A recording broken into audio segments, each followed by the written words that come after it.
Hello friends, स्वागत है आप सभी का। घटना चक्र पूर्वावलोकन में विश्व का भूगोल पढ़ रहे हैं। विश्व के भूगोल में ब्रह्मांड में जो चौथा पॉइंट है बुध, उसको आज हम पढ़ने वाले हैं। तो फ्रेंड्स, हमारे चैनल पर नए होंगे तो प्लीज़ उनको सब्सक्राइब कर लीजिएगा। फ्रेंड्स, हमारा चैनल छोटा है, नया है, तो प्लीज़ हमारे चैनल को सपोर्ट करिए आगे ले चलने में। आपसे रिक्वेस्ट है, आपसे निवेदन है कि प्लीज़ हमारे चैनल को सपोर्ट करें। चैनल को जरूर सब्सक्राइब कर लीजिएगा फ्रेंड्स। तो चलिए बुध से रिलेटेड सारे फैक्ट को पढ़ते हैं। जो कि हमारा सौर मंडल का सबसे पहला ग्रह है, सूर्य के सबसे नज़दीक ग्रह बुध है। तो पहले ग्रह को हम पढ़ते हैं। बुध बुध को इंग्लिश से मरकरी कहा जाता है। ये सौर मंडल का सबसे छोटा ग्रह है। तो सौर मंडल का सबसे छोटा ग्रह बुध है तथा सूर्य से सबसे नज़दीक है, सबसे निकटतम पर है। तो 2 पॉइंट यहीं पर बन जाता है फ्रेंड्स कि सबसे छोटा ग्रह बुध है और सूर्य से सबसे नज़दीक का ग्रह कौन सा है, निकटतम का ग्रह बुध है। यह लगभग 88 पृथ्वी दिवसों में से सूर्य की परिक्रमा पूर्ण कर लेता है। 88 पृथ्वी दिवस में ये क्या कर लेता है, सूर्य की एक परिक्रमा को पूरा करता है।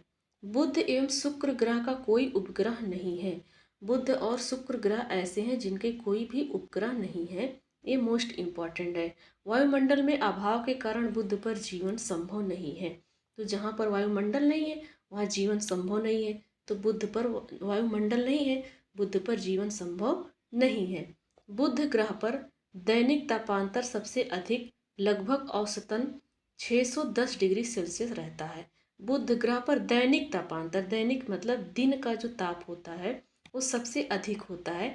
किसी भी ग्रह पर सबसे अधिक ताप दिन में किस ग्रह में होता है, तो बुध वाले ग्रह में होता है। 610 डिग्री सेल्सियस का होता है। ये दिन में जितना गर्म रहता है रात में उतना ही ठंडा हो जाता है। बुध ग्रह पर औसत तापमान देखा जाए तो औसत तापमान 167.6 रहता है, डिग्री सेल्सियस रहता है। और वैसे 610 डिग्री सेल्सियस रहता है, औसत में देखा जाए तो 167 डिग्री सेल्सियस रहता है। बुध के सबसे पास से गुजरने वाला कृत्रिम उपग्रह कौन सा है, मैरिनर 10 था। ये कृत्रिम उपग्रह है, मनुष्य के द्वारा बनाया गया उपग्रह है। ये बुध के पास से ही गुजरा था। इसका नाम है मैरिनर 10। जिसके द्वारा भेजे गए चित्रों से पता चलता है, इसके द्वारा चित्र भेजा गया था, इससे पता चलता है कि इसकी सतह पर कई पर्वत एवं मैदान है। क्या है, बुध पर पर्वत और मैदान है। बुध और सूर्य के मध्य दूरी कितना है, 57.9 मिलियन किलोमीटर की दूरी है। यह 0.39 AU कहा जाता है। सौरमंडल के सभी 8 ग्रह सूर्य का चक्कर लगाते हैं। सौरमंडल में कितने ग्रह, 8 ग्रह हैं और ये सभी सूर्य के चक्कर लगाते हैं। उनकी अवधि किस तरीके से है, यहाँ पर दिया गया है। बुध की 88 पृथ्वी दिवस है और शुक्र की 224.7 पृथ्वी दिवस है। पृथ्वी की 365.2 दिवस है। मंगल की 687 पृथ्वी दिवस है। देखिए फ्रेंड्स, यहाँ पर दिवस का मतलब है दिन। इतने दिन में ये एक चक्कर सूर्य का लगाता है। मंगल कितना करता है, 687 पृथ्वी दिवस में एक चक्कर सूर्य का लगाता है। बृहस्पति 11.862 पृथ्वी वर्ष में करता है। मतलब कि ये 11 वर्ष में करता है, 11 वर्ष से ज़्यादा भी लग जाता है एक चक्कर करने में बृहस्पति को। शनि 29.4 पृथ्वी वर्ष में करता है। 29 वर्ष में एक चक्कर सूर्य की लगाता है शनि। और अरुण कितना करता है, 84 साल में करता है। सबसे ज़्यादा वरुण टाइम लेता है, 164 साल वर्ष का समय लेता है सूर्य का एक चक्कर लगाने में। इसका रीज़न क्या है, रीज़न ये है कि जो भी ग्रह उनके आकार पर डिपेंड करता है, वो कितना बड़ा है। ज़्यादा बड़ा है तो ज़्यादा टाइम लेगा। तो सबसे बड़ा कौन है, वरुण है। तो इसलिए वरुण को सबसे ज़्यादा टाइम लग रहा है, 164 वर्ष का। परावर्तित प्रकाश में देखने पर किसी पिंड का एल्बिडो, उसकी चमक अर्थात चाक्षुष द्युति निर्धारित करता है। जो परावर्तित प्रकाश है, परावर्तित प्रकाश में देखने पर किसी पिंड का जो एल्बिडो है उसकी चमक अर्थात चाक्षुष द्युति जो निर्धारित करता है। बुध बहुत अधिक मात्रा में सूर्य का प्रकाश ग्रहण करता है, इसलिए कि ये सूर्य के नज़दीक है, इसलिए दिन में इसका तापमान बहुत ज़्यादा होता है। किंतु इसका एल्बिडो पृथ्वी की तुलना में कम होने के कारण इसमें चमक कम होती है।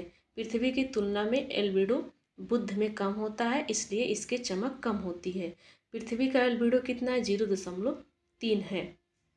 0.3 पृथ्वी का एल्बिडो है। बुध का 0.1 है। बुध ग्रह का व्यास लगभग 4,879 किलोमीटर बुध ग्रह का व्यास है। तो याद रखना है कि पृथ्वी में 0.3 का एल्बिडो होता है और बुध में 0.1 का ही होता है। बुध के वायुमंडल में अधिकांशतः सोडियम, मैग्नीशियम, ऑक्सीजन, हाइड्रोजन तथा पोटेशियम आदि पाए जाते हैं इनके वायुमंडल में, बाहरी कक्ष में। तो फ्रेंड्स, यहाँ पर बुध से रिलेटेड सारे फैक्ट हम पढ़ लिए हैं। अब चलिए क्वेश्चन को सॉल्व करते हैं जो क्वेश्चन पूछे गए हैं। पहला क्वेश्चन है, बुध ग्रह सूर्य के चारों ओर दीर्घ वृत्तीय कक्षा में परिक्रमा कर रहा है, जैसा कि आकृति में यहाँ पर दिया गया है। जिस बिंदु पर बुध की गतिज ऊर्जा अधिकतम होगी वह चिन्हित कीजिए। यहाँ पर 4 पॉइंट को दर्शाया गया है। कौन से पॉइंट पर बुध की सबसे तेज गति होगी ये पूछा जा रहा है। और यहाँ पर सूर्य है, ये इस वाला पॉइंट क्या है, सूर्य, सन बोले तो सूर्य। और सूर्य के नज़दीक में ए पॉइंट है, फिर उसके बाद डी, सी और बी है। तो सूर्य के नज़दीक पर जो पॉइंट होगा उस पॉइंट पर जब बुध पहुँचेगा तो उसकी क्या हो जाएगी, गतिज ऊर्जा अधिक हो जाएगी। तो इसलिए सूर्य के नज़दीक कौन सा पॉइंट है, ए है, इसलिए इसका ए आंसर राइट हो जाएगा। देखिए लिखा है, कोई ग्रह सूर्य के जितना निकट आता है उसकी वेग और गति उतनी ही बढ़ जाती है, इसलिए ए बिंदु इसका गतिज ऊर्जा अधिकतम होगा। सूर्य के सबसे नज़दीक है बुध, इसलिए बुध को सूर्य का एक चक्कर लगाने में कम समय लगता है। निम्नलिखित में से, और ये छोटा भी है, आकार में भी छोटा है, तो सूर्य की स्थिति के अनुसार और आकार के अनुसार ग्रहों में टाइम लगता है सूर्य का चक्कर लगाने में। नेक्स्ट क्वेश्चन है, कौन सा ग्रह सबसे कम समय में सूर्य का चक्कर लगाता है, तो बुध 88 दिन में एक चक्कर लगा लेता है। अगला है, निम्नलिखित में से ग्रह युग्मों में कौन सा बिना उपग्रह के, तो हम लोगों ने पढ़ा बुध और शुक्र में क्या है कि कोई उपग्रह नहीं है, तो इसका डी आंसर राइट हो जाएगा। नेक्स्ट क्वेश्चन है, ये देखो यहाँ लिखा है, बुध शुक्र ग्रह के कोई भी उपग्रह नहीं है। सूर्य और पृथ्वी के बीच में होने के कारण इन्हें अंतग्रह भी कहा जाता है।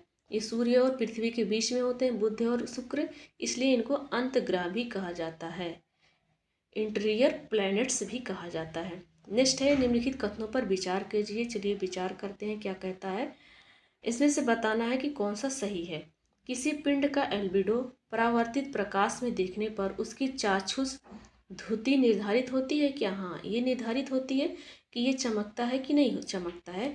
कोई भी पिंड हो, किसी भी पिंड का एल्बिडो से परावर्तित प्रकाश में देखा जाता है कि उसकी चाक्षुष धुति निर्धारित, चाक्षुष मतलब होता है देखना, धुति मतलब चमकना, तो निर्धारित होता है। तो राइट बात है, हम लोगों ने अभी पढ़ा था। बुध का एल्बिडो पृथ्वी के एल्बिडो से अधिक है क्या? नहीं, बुध का एल्बिडो पृथ्वी के एल्बिडो से कम है। 0.3 का एल्बिडो पृथ्वी का है और 0.1 का बुध का है, तो बुध कम हुआ ना, तो दूसरा वाला गलत हो जाएगा, केवल पहला इसका राइट आंसर हो जाएगा, केवल एक हो जाएगा। देखिए यहाँ पर व्याख्या में दिया गया है। तो फ्रेंड्स, बुध से रिलेटेड सारे फैक्ट को और सारे क्वेश्चन हम लोग सॉल्व किए। चलिए मिलते हैं नेक्स्ट वीडियो में। Thanks for watching.